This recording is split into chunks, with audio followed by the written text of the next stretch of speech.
Saksi ang isang bahay sa bayan ng Maragondon, Cavite sa paghato ng kamatayan kay Andres Bonifacio. Mahigit daan taon na ang nakalilipas nang ipinapatay ang Supremo ng Katipunan at kanyang kapatid na si Procopio. Pero hustisya pa rin ang sigaw ng kanilang mga kaanak. May News to Go si Cara David.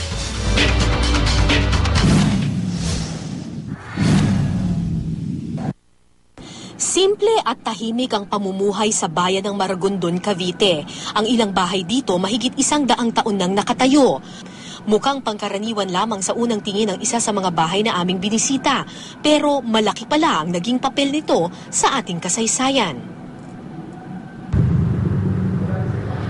Sa unang tingin, animoy isang karaniwang lumang bahay lamang itong aking napasukan. Pero ang totoo, dito mismo sa bahay na ito naganap ang isa sa mga unang paglilitis ng unang gobyerno na naitatag sa Pilipinas. Ang paglilitis ng dakilang Supremo, Andres Bonifacio. Ang mga haligi at pundasyon ay orihinal na parte ng bahay. Pinatibay at pinaganda ito ng National Historical Institute noong 1997 para mabisita ng publiko. Saksi ang bahay na ito sa pagbaba ng hatol na kamatayan kay Andres Bonifacio at sa kanyang kapatid na si Procopio dahil sa umano'y pagtataksil nila sa bayan. Pinadakip ng nooy bagong halal na Pangulong si Emilio Aguinaldo sina Andres at Procopio at maging ang asawa ni Andres na si Gregoria de Jesus noong April 28, 1897. Hindi kasi kinilala ni Andres Bonifacio ang resulta ng Tejeros Convention kung saan nanalong Pangulo si Aguinaldo. Paniwala ni Bonifacio, dinaya siya. May 5, 1897, dinala sila sa bahay na ito para litisin. Dito mismo, sa hagdang ito, minsang lumakad ang dakilang Supremo ng Katipunan na si Andres Bonifacio. Dito siya lumakad habang dinala siya sa kanyang court-martial proceedings na naganap dito sa silid na ito. Alam niyo mga kapuso, isang araw lamang isinagawa yung paglilitis kay Andres Bonifacio at hindi siya binigyan ng pagkakataon na harapin man lang ang mga nag-akusa sa kanya. Buong araw wala siyang ginawa kundi paulit-ulit na sabihing siya'y inosente. Pero sa huli, kamatayan pa rin ang hatol.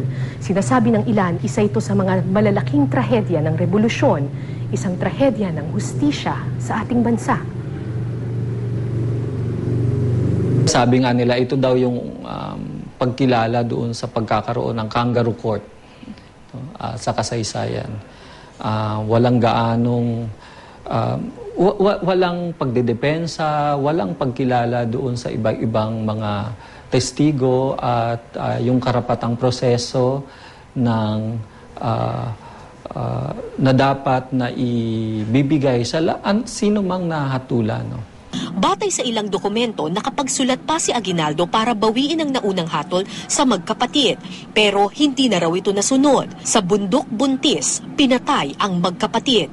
Hindi na nakita pa ang kanilang mga labi. Nang sila'y mamatay, nagtago ang mga miyembro ng pamilya Bonifacio sa takot na ipapatay rin sila. Ang ilan, nagpalit pa ng kanilang apelido. Para sa mga apo ni Bonifacio, hindi man daw nabigyan ng hustisya ang kanilang lolo, sana'y magsilbing hamon daw ito sa kasalukuyang pamahalaan.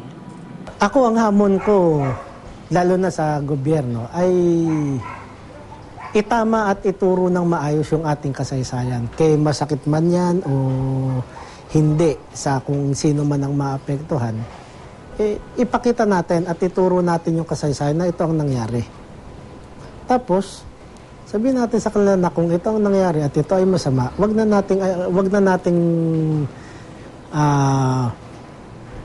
nating gawin ngayon.